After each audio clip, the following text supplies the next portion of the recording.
In today's video, I'm going to teach you how to share designs in Canva. If you've ever tried sending a Canva design to a client, teammate, or collaborator and run into permission problems, this process will make things much easier. Instead of dealing with oversized file attachments or links that don't work the way you expect, Canva gives you a built-in sharing system that lets you control exactly who can open your design and what they're allowed to do with it. The key is knowing where those settings are and how to choose the right option for your situation. To get started, open Canva from your homepage and go into the design you want to share. This could be a presentation, a flyer, a brochure, or any other project you've already created.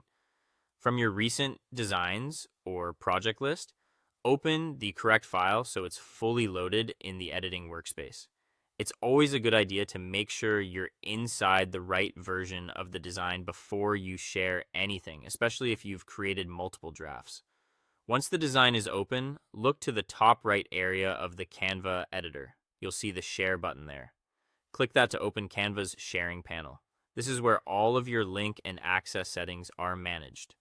Inside the sharing panel, find the section for the collaboration link.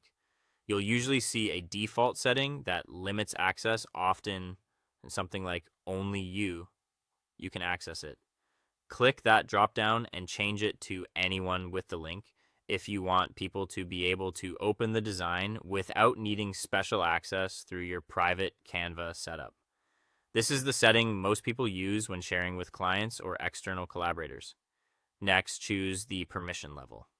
Right beside the link access setting, you'll see another dropdown for permissions. If you want someone to review the design without making changes, choose Can View. If you want them to work inside the file with you and make edits directly, choose Can Edit. This is one of the most important choices in the whole process because it determines whether your design stays protected or becomes collaborative. After that, click Copy Link near the bottom of the sharing panel. Canva will copy the live sharing URL to your clipboard, and then you can paste it wherever you need, such as a message or email. Before you send it out, do one final check. Make sure your project title is clear and easy to recognize, and confirm that your sharing settings still show the access level and permission type you intended. That quick review helps prevent mistakes and makes sure the person opening the link gets the right experience. So that's it. Thanks for watching, and I'll see you in the next one.